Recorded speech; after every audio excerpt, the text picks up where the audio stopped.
Hello. Okay, so there have been some really big changes in my life since my last video. If you watched either of my first two videos, you know that I am a former teacher and I love teaching. I loved being a media specialist. I loved being a classroom teacher. I have a master's degree in library science, specializing in school media. So I love books. And the thing is, I've always, since I was young, wanted to own my own bookstore. And guys, I am opening a bookstore, and it is just for teachers, educators, parents, children, anyone who wants to instill the love of reading in kids. Yes, it's happening. So I have been really busy finding a location, finding vendors that will work with me on a shoestring budget. I've been painting this place myself, and I promise you, I will be giving you a full tour when it looks a little more presentable. But for now, if you want to follow me as I put this together, you can follow me on Instagram, and I will link below what my Instagram is. I honestly don't remember how you get to my Instagram page at this moment, but I also have a website, and for now, if you want to buy books through me and support my endeavor, you can order books through my website, and it's kind of like Amazon. You've got the whole gamut of books that are in print that you can order on my website, and you get free shipping. So when my bookstore opens, it'll be a limited selection. So just books that I think that teachers will be highly interested in, or parents or kids will be highly interested in. State award winners, teacher professional books, things like that. So if you want to come to my store, the selection will be limited, but if you want to shop on my website, it's unlimited. So I hope you check it out. I'll link that below as well. So I don't want to spend too much time on that, because today I wanted to talk to you about choosing children's books. I've been in this business of books for kids for a really long time. I started out working for Scholastic Book Fairs. I worked for Hardcore developing textbooks, and so I've done a lot of reading of children's books. So I kind of have an eye now for what kids like to read and what is good literature for them. Now, I subscribe to the theory that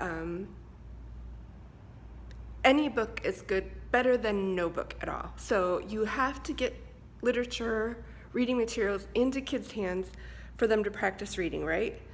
But at some point, they become able to choose their own books. And so how you can help them is having really good books available for them to choose from. Now, good. That is a matter of opinion, of course, but I mean, there are some guidelines that you can follow when choosing kids' books. So I'm going to move right now. I don't know how to turn this around. Let me see if I can do that.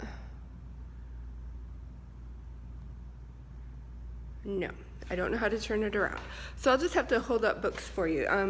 This is what we're looking at. I've got a bunch of books that were given to me by teacher friends who were either moving into a different position at the school or have just amassed so many books that they wanted to cull their collection a little bit. And so I can show you a little bit about what I think makes a book good for keeping in your classroom library, for example. So let's start with A No. This is a book that many of you may have loved as a child, this series called Nancy Drew. Now, this book, I'm going to say, has a pretty old copyright just by looking at it and just by the knowledge that I have of this series. Okay, so the copyright on this one is not that old. It's 1990.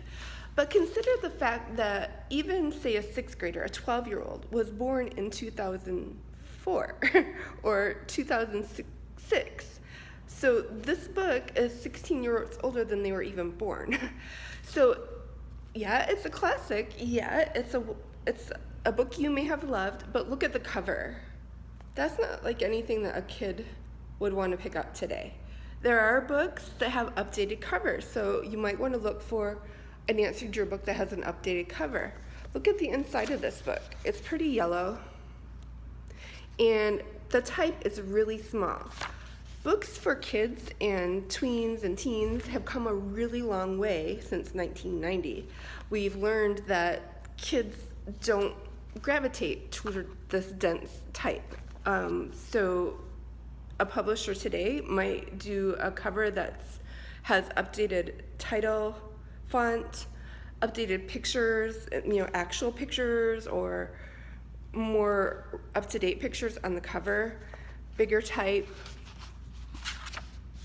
things like that. So this would be a no for me. This one might go in the giveaway box because I really don't expect anyone to purchase this book. Here is a yes. So again, this is an older copyright. However, it still has a lot of kid appeal. Let's look at the copyright.